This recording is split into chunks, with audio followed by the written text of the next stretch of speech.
Okay, we're back talking about how to graph XY data, but this time we're going to do it in Google Sheets. And that's, your stick Gmail account comes with kind of a Google Office, if you will. There's a Google Docs for making documents, there's Google Sheets for making spreadsheets, there's Google Slides for making slides. And you've got a lot of stuff there provided through your Google account at school. I'm just showing a picture here, or actually showing the Excel data, and we remarked that we plotted it in points and kind of suggested a straight line. And these spreadsheets have a built-in way of finding what they call the line of best fit. If your data looks like it's kind of spread out in a line kind of thing, then you can find this line of best fit. All right, and we'll do the same thing with this equation up here in this r squared deal.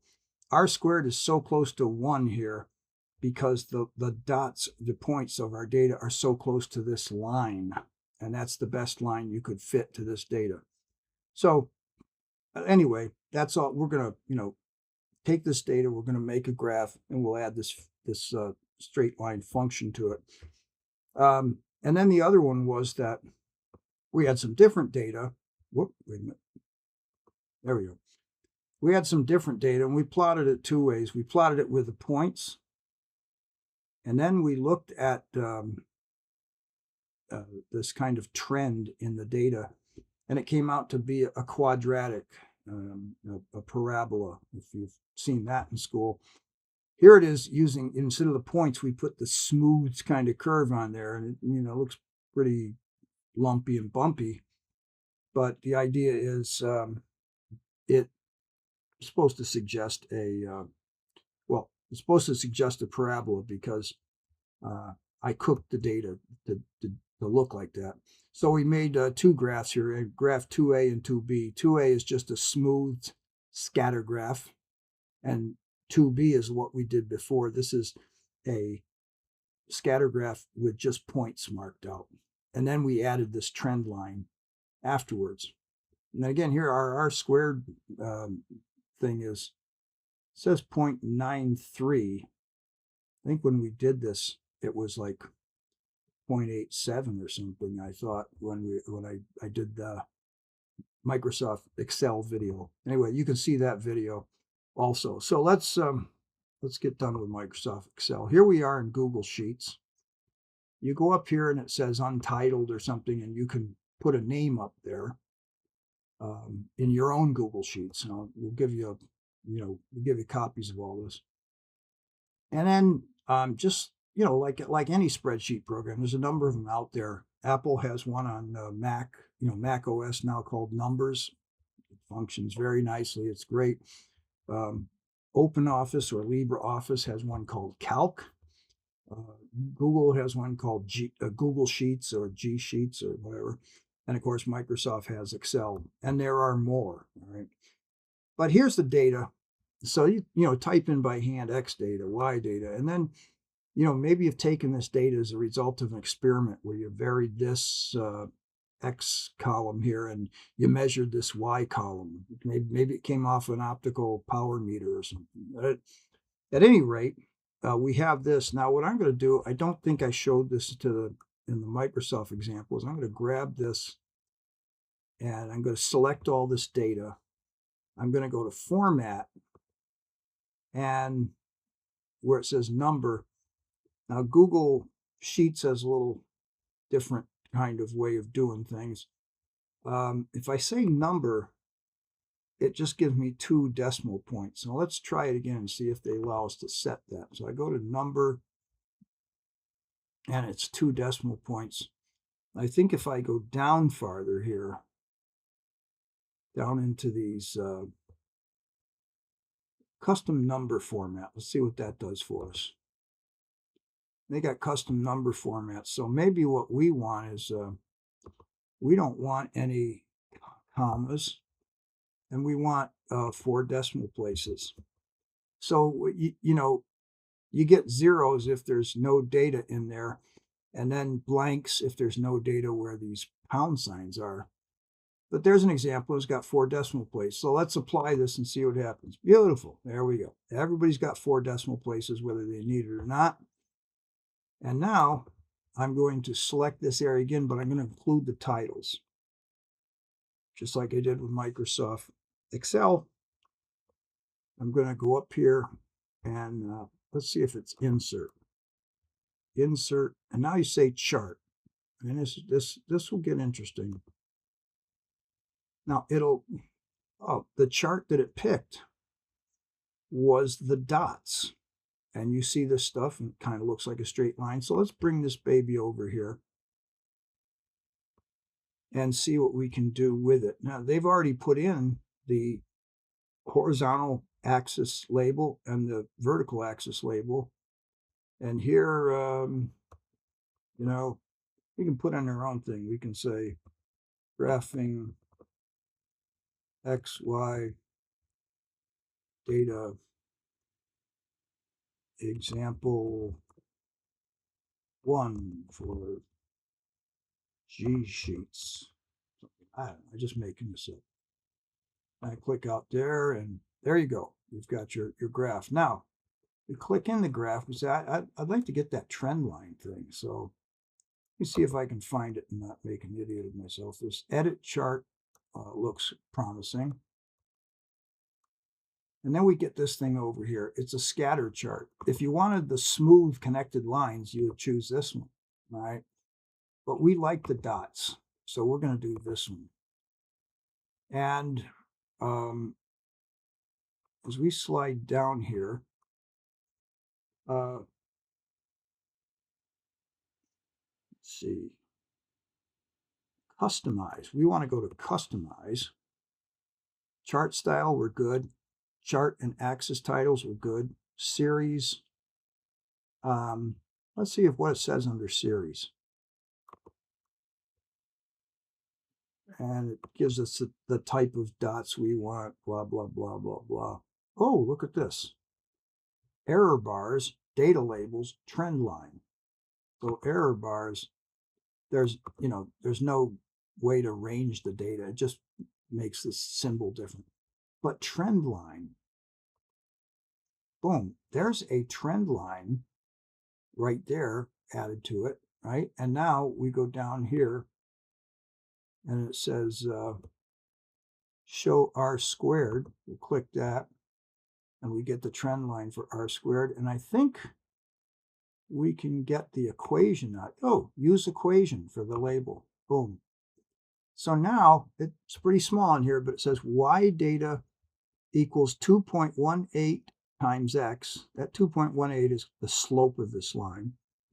And it says plus, or really minus, it says plus and minus 0.0559. So that's part of the equation. And then it says R squared equals 0.998, which is the result we got before also. And when you get that close to 1, what it's saying is your data is really correlates well with a straight line. So if you were, publishing some results or something, you'd say, yeah, I mean, the points aren't perfectly on the line, but that comes from measurement error and human error and that kind of stuff. But the overall trend is that this stuff is really a lot like a straight line. Okay, now that's all well and good. Let's do another graph, and we have different data here, and let's see. Actually, I want to fix the titles up here a little bit. This is Maximize Graphing Design. I think I'm going to change this title to something like this. Say XY Graphing Google Sheets example. We're just going to say it's example 3. Yeah, like that. Grab that. Then I go to this one, and it's going to be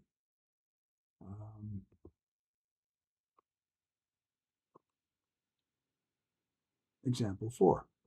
All right. The reason I did that is the Microsoft Excel ones are graph 1 and graph 2. So here we go.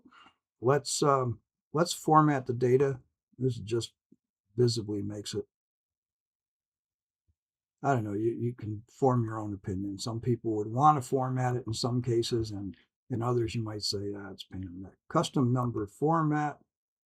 We look at, well, this one we just used, so it's still there, but we basically want 4 decimal places a point.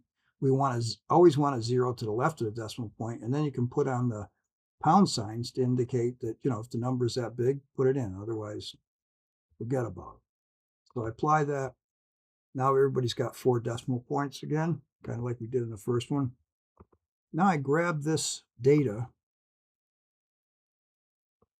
and I'm going to say insert a chart. And it makes a chart with the dots. But what I'm going to do here, like I did with the Excels, we're going to do 2 of these, and we'll change this title here. We'll call this, XY graphing example 3 or something like that. Okay. But what we're going to do is we're going to change the chart style here to be that smoothed one. So that says chart style, chart and axis titles. Let's see. Maybe it's under customize.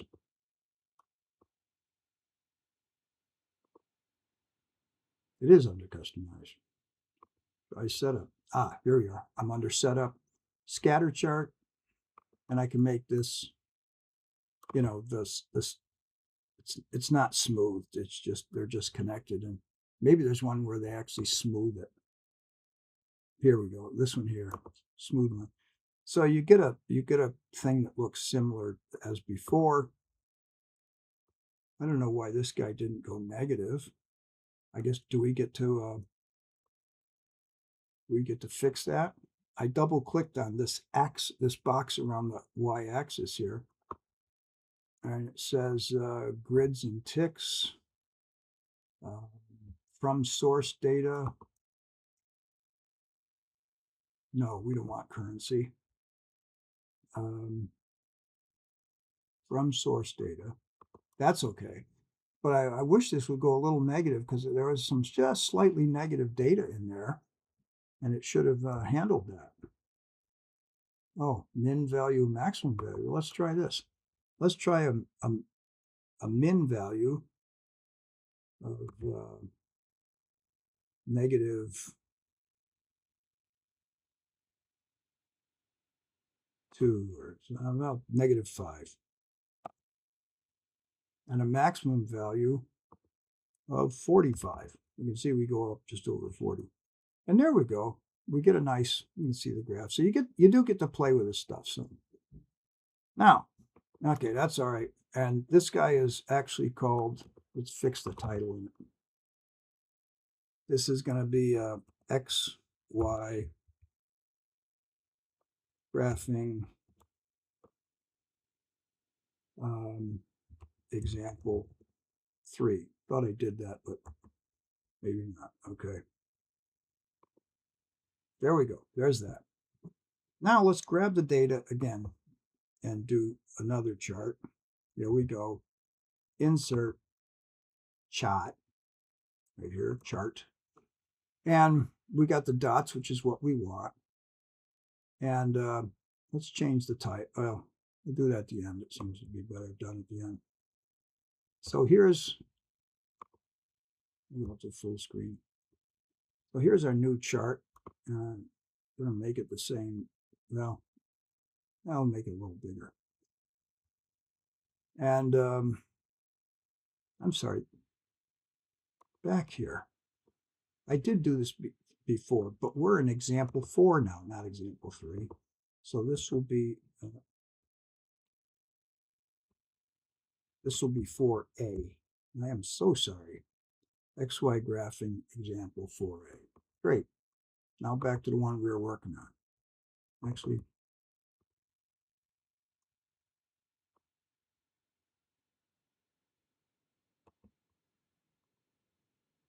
I'm going to copy that. I'll bring it over on this guy. I'm going to change this title here. No, not yet. There we go. And it's going to be 4B. Just little things there. Okay. Yeah, I don't know what this guy is. I think I accidentally pasted it somewhere that I hadn't intended to. Yeah, this guy. Let's just get rid of him. Oh, no. This guy. Okay. So now I got my example 4B down here. And maybe I'll put this one over under instead of side by side like I did with Excel. And here we go. We have X data, Y data. We have the label we just edited, right? So let's go over here and let's edit the chart. And what we want to do, let's go to Customize and Series. We go down here and try Trend Line. And I just put in a line. Now, you know what? I don't even know if Google Sheets does the like other kinds of trends. Oh no, type linear. No, wait. Go polynomial. Boom, there we go. So yeah, it does it all. And we want to put R squared and the equation on there. So label, none, use equation, show R squared. And here's the equation that it shows. It's about 0.905x squared minus 0.26x plus 0.341. I'm reading it backwards, actually. And that's equal to Y data. That's what this trend is, okay? And the correlation coefficient, this R squared thing, 0.931. Well, 1.0 is a perfect match. And you can see that it's not the worst match in the world. Then you gain confidence in saying, you know, this data seems to follow a parabolic curve or second order curve, or, you know, however you want to say it, an X squared relationship. And that is it. You now have graphs of your data. Of course, you had to enter the data, you know, but you've got different ways to graph it and show it and make it seem meaningful to people. You know, this deal with the dots and the trend line is a great way to go. Then you just got to find around these other features over here that are special. So, yeah, that's it. And I used up 18.5 minutes just saying that. So sorry about that, but hope to see you soon. And good luck with graphing. All right. Bye.